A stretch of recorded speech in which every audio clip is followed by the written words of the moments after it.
What's going on, guys? I hope you are doing well this weekend. Yeah, I just wanted to cover Bitcoin. I was not able to do that yesterday. We are back in football season, so yeah, I kind of, chose to watch football instead of watching my asset values go down. But anyway, yeah, I am going to break down Bitcoin and Ethereum today. I'm not going to do the daily stuff and the hourly stuff. I'm just going to stick to the 4 hour today and really just simplify things because what's happening is pretty clear cut. We have a definitive trend. We've had it pretty much for like 2 weeks now. I'm patting myself on the back a little bit. Did call the breakout. There was an eventual breakout of this large rising wedge here. Um, this red line right here, this diagonal red line, completely broke. Once I saw this 4 hour candle close here, I was just shorting the shit out of this thing. Sorry for my French here. But yeah, it was like 8.5% all dump. We had a dead cat bounce that ultimately turned into a bear flag. And yeah, we are currently dumping from said bear flag. Now I did a measured move, which is this little dotted white line here. I'm just gonna actually turn that into a solid white line here. Yeah, this general range, I like to go off of actual trend of the 4 hour candles as opposed to the yellow base here. This channel was really useful in regards to like maintaining volatility, but really I like doing candle closes, which is this little white line here. So you can actually do measured moves with shit like this. So if I get the point of breakout and put it right here, how did I get this measured move, by the way? I got it from the top of this area, which is right here, and to the base of the flag, and then I drag it to the point of breakout and I get it right here. So frankly, I'm expecting prices to go back down to 17.5k ultimately. um yeah, that's just kind of like how the cookie crumbles in regards to bear flags. Also, we are getting a bearish divergence here, so I don't expect it to go straight to the downside.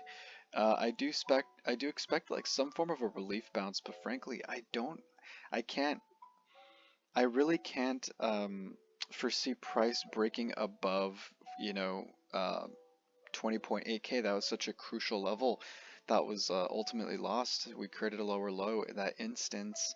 But yeah, I mean, the indicators are pointing to some form of a relief rally. If I go to the Heikinashi um, market cipher indicator, we do have somewhat of a trigger wave, ever so slightly. So I do expect some choppiness from here on out. Maybe another bear flag will kind of show itself of some kind. Not really sure exactly how it's going to print out, but ultimately I do suspect that there will be an eventual tag of the 17.5k mark. Alright, so I told you I was going to do Ethereum today, and I'll get into Ethereum. Alrighty here.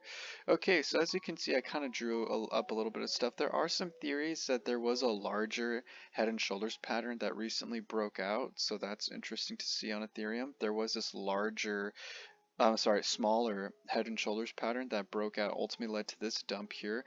That dump led to a dump that basically invalidated support from the 100 exponential moving average, which is this thick ass line right here.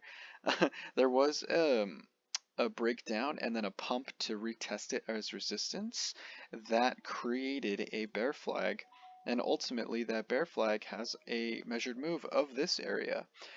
So same thing, I got the measured move by going to the top of this head and shoulders pattern all the way to the base of this bear flag, and I dragged it to the point of breakout, and it goes all the way down to 1218 specifically. Now what's interesting about this is because it also has some confluence with previous resistance that broke out into and eventually led to this pump right here. As you can see, we were talking about this particular zone, particularly on Bitcoin, but it also showed itself on Ethereum because crypto is a homogeneous market. Whatever happens with Bitcoin happens to everything else in some way, shape, or form. Pretty similar patterns here. But yes, so we had a resistance, resistance, resistance, and then finally it broke out and it just went parabolic to the upside. Now, we didn't really successfully backtest it on the 4 hour, so my expectations is for price to eventually come here and actually potentially backtest as support. Now, there is an invalidation point, which is, below basically 1,220. But given with the news that we're getting with the Ethereum merge happening in late September and all that kind of stuff, I truly feel like this will be the last dump, and we'll eventually see a rally up until that point.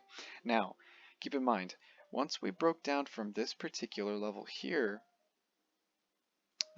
this area right here, we've never successfully back tested the base of this as resistance at 2,240. So even if let's say we actually bounce from the 12K zone, I'm sorry, $1,200 zone, and we pump, thanks to the merge, I don't expect us breaking through 2.2K immediately. We could ultimately, back test, something, but really I do expect that to be dragged out up until, we're actually able to successfully break that point and eventually maybe, try to, back test 2.7K. But that's super far out into the future. But yeah, ultimately going back to the current price action is ultimately seeing that 1,269 zone to 1,218 zone tagged at some point. So far, we did lose 1,557 as support, and it will be resistance. So, given that there is a divergence in Bitcoin, I do expect that somewhat to develop here as well on Ethereum. So if I go to the 2 hour here, we recently got a sell signal. Interesting. Maybe if I go to the 37, which is a precursor to the 1 hour, yeah, we are getting somewhat of a buy signal here. We've got some choppy zones. Oh, as you can see, the bears were doing their damage. The X's equate to, yeah, bearish manipulation. But ultimately, yes, we did lose this zone here on the 4 hour. And I do suspect if price were to have a little bit of a rally, maybe at maximum 6%, I don't. This is my line in the sand. I do expect shorts to open up, a lot of shorts to open up here. So, I mean, it might not even tag it. The 9 EMA is still resistance at, 1,526 ultimately. So, there's no guarantees that this zone will ever get touched, but it's just something to consider. Like, this is maximum. This is the point of no return for the bears. Like, they're gonna be, holding the line here. Um, Ultimately, yeah, I do feel like this pattern did break out. There could be some consolidation, maybe even a pump all the way up to 1,557. But yep, or at the end of the day, that's the point of emphasis. Alright guys, well, I'm going to leave it at that. I'm going to keep this video short. Thank you for taking the time here. Yeah, please like, subscribe, and share if you think this information is valuable. Have a great rest of the weekend. Take care. Bye-bye.